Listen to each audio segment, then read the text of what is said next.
Jayco ini merupakan sub-brand dari Chery, yang kalau dalam hierarkinya Chery Group ini diposisikan untuk konsumen yang lebih mapan atau mature.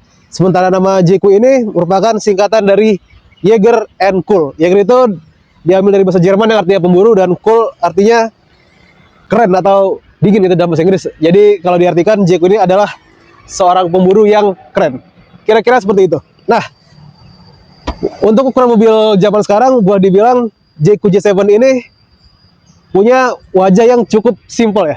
Karena bisa kita sama-sama bagian depan ini mengotak, dan grillnya pun juga besar dengan garis vertikal dengan emblem Jayco yang hanya tulisan, bukan emblem yang beda gitu ya, hanya tulisan Jayco sendiri, dengan lampu yang juga bentuknya simple, persegi seperti ini. Jadi dari depan ini nggak banyak yang aneh-aneh, simple, tapi bisa diterima dengan siapapun kami rasa bisa seperti ini. Dan untuk tambahan ya, di bagian atas ini adalah sebenarnya untuk lampu sen, dan kalau sennya itu kalau misalnya dia nyala bentuknya menarik, jadi menyala itu kayak selang-seling gitu, beserta dengan lampu DRL. Sementara untuk headlamp adanya di sini. Dan masalah penerangan nggak usah ditanya lagi, udah pasti pakai LED yang canggih dan terang. Ke samping, saya rasa pasti banyak yang nilai kalau dia ini punya desain samping yang ala-ala Range Rover atau mirip dengan Range Rover. Kita lihat juga desainnya ini cukup simpel ya, dan berkarakter khas Range Rover. Kita lihat dulu bannya berapa. Dia ini ternyata pakai ban OEM dari Kumho dengan ukuran 235 50 19.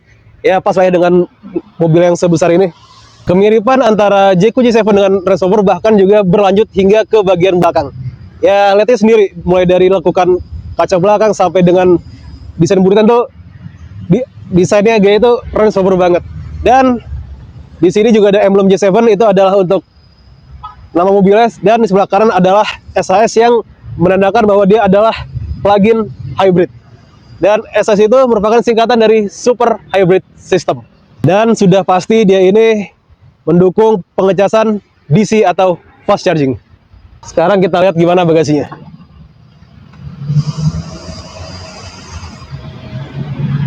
Ya, J7 adalah sebuah SUV 5-seater. Makanya karena dia nggak punya baris 3, dia bisa jadi punya ruang bagasi yang luas. Dan menariknya dia ini bibir bagasi dengan lantai itu rata. Jadi kalau kita masukin barang bisa lebih gampang. Terus juga ada partisi untuk menjaga privasi barang bawaan. Serta di bawah sini juga, di bawah lantainya ya, masih ada kompartemen. Dan kita lihat ini ada beberapa yang kosong ya. Sementara untuk yang lain itu ada ini alat cas home charging, dan juga ada apar. Jadi ingat ya, kalau di J7 aparnya ada di bagasi, bukan di bagian depan. Oh, ternyata juga ada colokan 12 volt. Jadi kalau ini masih perlu adaptor. Nah, yang nggak kalah menarik, ini juga ada gantungan nih. Jadi kalau kita mau belanjaan atau apa, bisa ditaruh di sini. Cukup menarik ya detailnya, dan yang pasti luas, bagasinya ini besar. Ya, ternyata untuk cupnya ini dia sudah begas otomatis. Jadi kalau buka cupnya nggak usah repot dari congkelannya, tinggal angkat dan dia bisa nahan sendiri. Nah, J7 PV ini adalah mobil plug-in hybrid. Jadi udah pasti dia masih punya mesin bensin. Dan mesin bensin itu nggak besar ya, hanya cuma 1500 cc. Dan transmisinya hanya 1 percepatan. Ya, wajar, ini kan mobil plug-in hybrid. Untuk tenaganya berapa, detail berapa, berikut kami cantumkan. Dan untuk baterai sendiri, kalau tidak salah itu kapasitasnya ada di angka 18,3 kWh. Dan menurut klaim pabrikan, kalau baterai itu penuh, bisa menjalankan mobil hingga sejauh 100 km.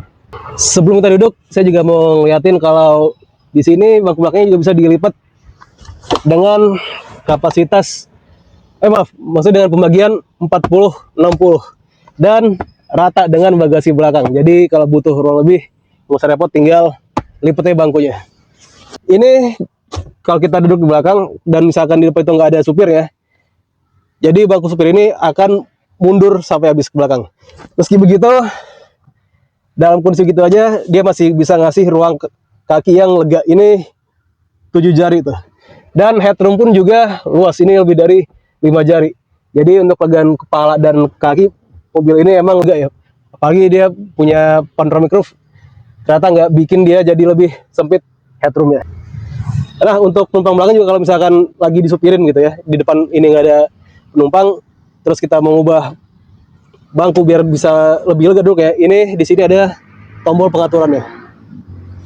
Dan pasti udah elektrik ya.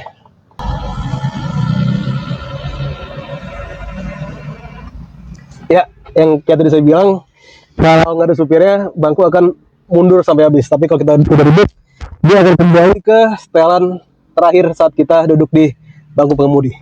Kebetulan sekarang lagi panas, jadi kita nyalain dulu mobilnya biar bisa nyalain AC. Tapi mobil ini nggak punya tombol starter. Jadi untuk nyalainnya, pastikan remote sama kita, injak pedal rem. Begitu dia ready, artinya mobil sudah bisa berjalan. Dan karena udah nyala, jadi kita bisa nyalain AC-nya. Nah, ngomong-ngomong AC, dia itu pengaturannya semuanya ada di head unit. Tapi AC sudah dual zone dan bahkan ada fitur ion ya. Jadi ya untuk yang menyaring udara kotornya. Jadi harusnya bisa membantu udara di kabin ini jadi lebih bersih dan segar. Nah, ngomong pengaturannya yang di head unit ini ternyata nggak hanya AC, tapi hampir semua pengaturan kendaraan berpusatnya di head unit. Mulai dari pengaturan ambient light, head-up display, sampai fitur-fitur ADAS itu semuanya di head unit pengaturan. Bahkan untuk ngatur spion pun kita harus masuk ke head unit. Ya mungkin kalau orang-orang mikir itu biar kami jadi clean dan kelihatan lebih canggih. Cuma bagi kami tetap akan lebih enak dan lebih bagus kalau pengaturan yang penting itu diatur lewat tombol fisiknya, karena itu lebih mudah dan gampang adaptasinya. Meski demikian, di sini juga masih ada sedikit tombol fisik, terutama di konsol tengah ini dia total ada 6 ya. Ini auto ada untuk AC otomatis, lalu mode berkendara, central lock, hazard, tombol EV dan HEV. Di kanan juga ada tombol-tombol untuk pengaturan lampu, buka bagasi, dan tangki bensin. Untuk instrument cluster dia ini sebenarnya simple ya, nggak terlalu besar dimensinya, cuma informatif. Tapi komposisinya ini agak berbeda dengan sebagian mobil. Kalau di kiri itu biasa ada untuk tachometer, di sini justru menjadi tempat untuk MID. Jadi untuk angka konsumsi BBM, konsumsi daya itu adanya di bagian kiri. Di kanan itu bukan speedometer, tapi adalah persentase berapa banyak tenaga yang keluar saat kita sedang berkendara atau sedang melaju. Lalu speedometer itu berada di bagian tengah. Jadi bukan lewat jam, tapi benar-benar angka yang tercantum berapa angkanya begitu.